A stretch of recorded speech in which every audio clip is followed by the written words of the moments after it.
Concorrenza della grande distribuzione, limitazione al traffico e difficoltà di parcheggio, scarsa disponibilità economica, pressione fiscale, tassazione violenta. Un mix di fattori che sta rischiando di diventare letale per la sopravvivenza degli esercizi commerciali in centro storico a Padova.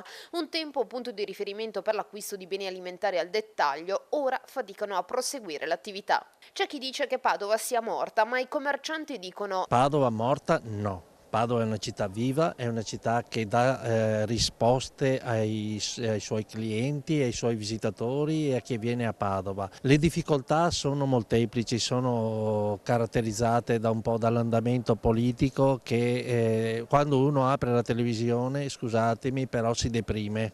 Le notizie che diamo sono sempre più catastrofiche, quindi non è che abbiamo qualche spunto per andare avanti. Le difficoltà che quello che ci chiedono i nostri soci sono risposte chiare e concrete. le serrande si abbassano, i commercianti manifestano, ma c'è chi resiste e tenta in tutti i modi di salvare il salvabile e rilanciare l'economia padovana con iniziative come il Black Friday, importato dall'America, un giorno per quanto non festivo particolarmente importante sotto l'aspetto commerciale. Noi abbiamo proposto anche il Black Friday appunto anche perché pensiamo che prima di Natale questo possa essere un modo per dare, diciamo, una boccata d'ossigeno. Sono tutte iniziative che sono fine a se stesse, però secondo me queste sono le iniziative che hanno un senso logico per portare un'economia a Padova. Ma a Padova manca la clientela o manca la tutela del commercio? Ma a Padova non manca né la clientela né altro, a Padova mancano in questo momento delle risposte chiare e precise perché il negoziante si trova su un momento molto difficile, perché non sa cosa succederà domani e questa è la preoccupazione che hanno. Aprire un'attività commerciale oggi come oggi è un'impresa veramente in tutti i sensi.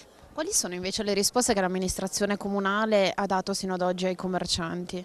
Beh, devo dire la verità, noi abbiamo sempre collaborato in maniera stretta e soprattutto con l'assessorato al commercio abbiamo sempre avuto risposte chiare e precise. Ci ha sempre cercato di aiutare e di risolvere i problemi, non di complicarli. Quindi possiamo dire che i problemi sono a monte. Esattamente, i problemi sono a monte come si vedono, insomma è inutile che facciamo della falsa demagogia, le imprese fanno fatica, ci sono sempre più licenziamenti, noi temiamo per i nostri dipendenti, noi vogliamo garantire il posto di lavoro ai nostri dipendenti. Quindi possiamo dire che Padova non è un caso isolato, ma è semplicemente una realtà dove si ripercuote la situazione che c'è attualmente nel governo centrale. Sì, esatto, Padova è legata a un sistema e quindi non è che si può smarcare da questo. Io spero solo che questo non induca i nostri giovani ad andare fuori dall'Italia.